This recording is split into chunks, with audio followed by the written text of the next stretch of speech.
Make a change by helping your car's engine perform efficiently with the new air filter from Filterheads.com.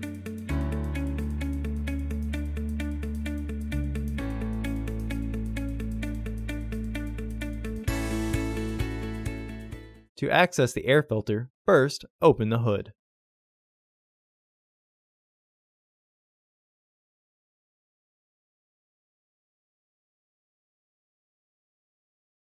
Use the hood prop rod to support the hood.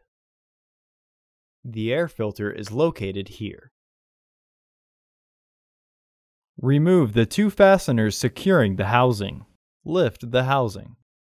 Remove the old filter from the housing and clean out any debris inside. Install your new AF3938 filter into the housing. Recommended replacement every 15,000 miles or 1 year. Refer to your vehicle owner's manual for specifications.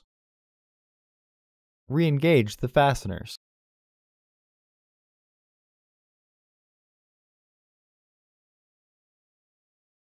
Remove the hood prop rod and close the hood.